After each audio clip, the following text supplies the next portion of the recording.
안녕하세요. 상식이 도움되는 지식스쿨 최 기자입니다. 우리나라 화폐 어디서 만들어지고 있는지 아시나요? 한국은행? 아닙니다. 한국조폐공사 들어보셨나요?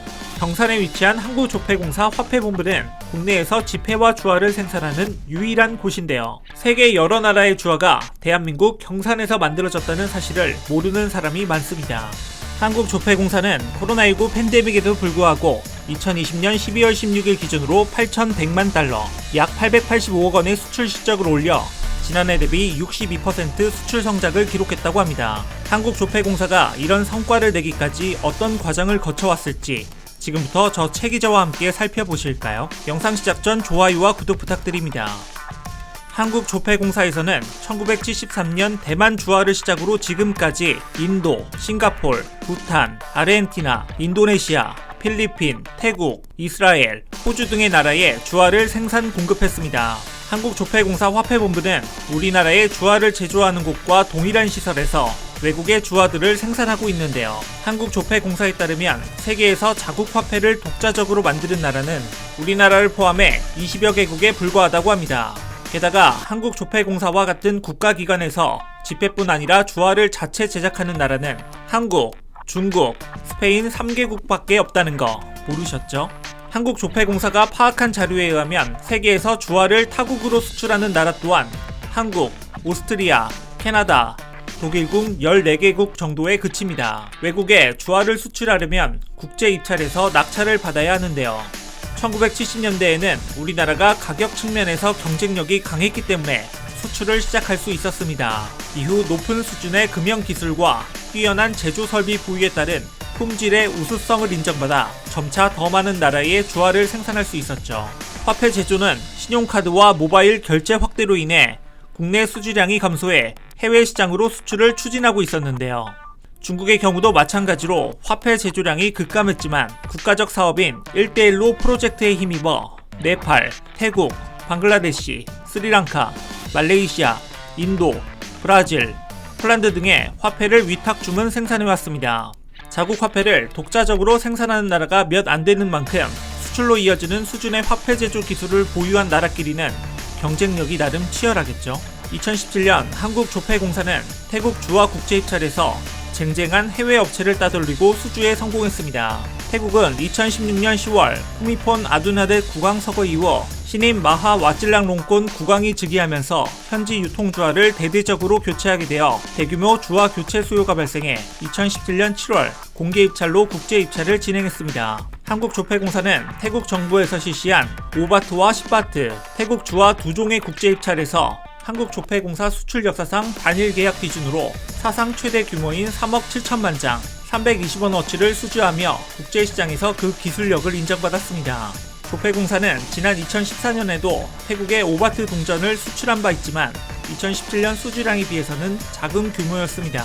당시 김하동 사장은 해당 입찰을 위해 외부 원자재 조달업체 등과 긴밀하게 협력해 가격 경쟁력을 갖추는 한편 글로벌 네트워크를 활용해 국제적 역량을 키워왔다고 밝혔죠. 한국조폐공사는 주화 외에도 지폐를 만드는 재료인 은행권 용지, 은행권 용지 제조에 사용되는 면 펄프는 물론 전자여권, 전자주민증, 위변조를 방지할 수 있는 특수 잉크, 전자주민증용 칩셋 등도 수출하고 있습니다.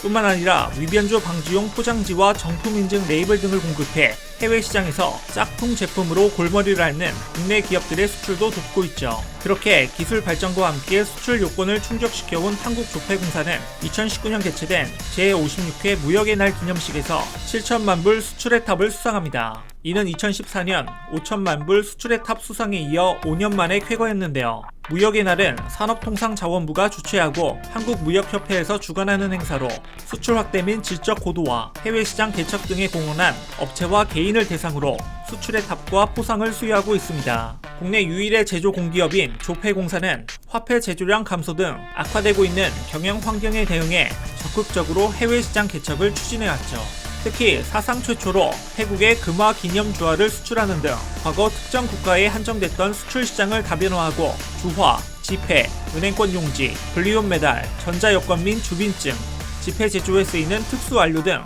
수출 품목을 넓힌 전략이 주요했습니다. 최근에도 어깨를 들썩이게 하는 소식이 있었죠. 2020년 12월 한국조폐공사는 올해 1월부터 11월 말까지 8,100만 달러의 수출 실적을 기록했다고 밝혔는데요. 이로써 조폐공사는 2018년 4,900만 달러, 지난해 5천만 달러에 이은 수출 성장을 달성하게 됐습니다. 조폐공사는 금년 수출 성장의 주요 원동력으로 불리온 메달 등 부품이 메달 수출을 꼽았는데요. 대만 등 귀금속으로 만든 메달을 의미하는 불리온 메달 수출은 올해 들어 지난달 말까지 5,500만 달러를 기록하며 지난 2018년 이후 누적 1억 달러, 하나 약 1,100억 원을 돌파했습니다. 조폐공사의 최근 3년간 전체 수출액은 1억 8천만 달러에 달하며 이 같은 해외 시장 개척 노력을 인정받아 조폐공사 조용만 사장은 지난 8일 열린 무역의 날 시상식에서 대통령 표창을 수상했습니다. 현재 조폐공사는 수출 시장을 40여 개국으로 다변화했고 불리온 메달은 조폐공사의 수출 효자 역할을 톡톡히 하고 있다고 합니다.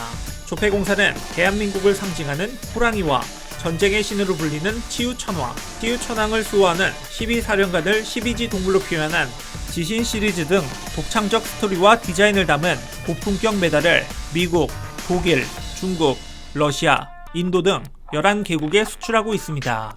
경복궁 기념메달, 조용필 데뷔 50주년 기념메달 등 기념메달도 해외 시장에서 호평을 받고 있다고 합니다. 그 밖에도 동남아와 중동 국가에는 현지 유통 주화를 수출 중이며 은행권 제조용 종이는 최근 3년간 동남아 국가를 중심으로 2천만 달러, 은행권 종이 원료인 면펄프는 네덜란드, 인도 등 세계 각국에 4천만 달러 이상 수출 성과를 올렸습니다. 또한 동티모르, 키르기즈 공화국, 이란에는 전자여권과 전자주민증, 전자여권용 칩색을 공급했으며 은행권 제조에 필요한 특수 잉크와 안료는 스위스, 캐나다, 우즈벡 등에 수출하고 있습니다. 여러 나라 사람들이 우리나라에서 만든 화폐를 자국에서 사용하고 있다니 우리나라에서 만들어지는 게 당연하게 여겨졌던 한글이 새겨진 지폐와 동전들이 새삼 소중하게 느껴지는 것 같습니다. 한국조폐공사의 역할 정말 대단하죠? 이와 관련된 여러분의 다양한 의견 댓글로 남겨주시면 감사하겠습니다. 혹시 주식 하시나요? 우리의 주식이 밥 먹듯 올라 지금 다운하면 현금처럼 쓸 수 있는 10만원을 드립니다. 투자 성향에 맞춰 추천되는 마스터 종목이 급등하지 않을 땐 100% 환불, 무료로 내일의 급등 종목 한 개만 열람해보세요. 밥 먹듯이 오르는 주식 일식 어플 올라 지금 다운받으세요.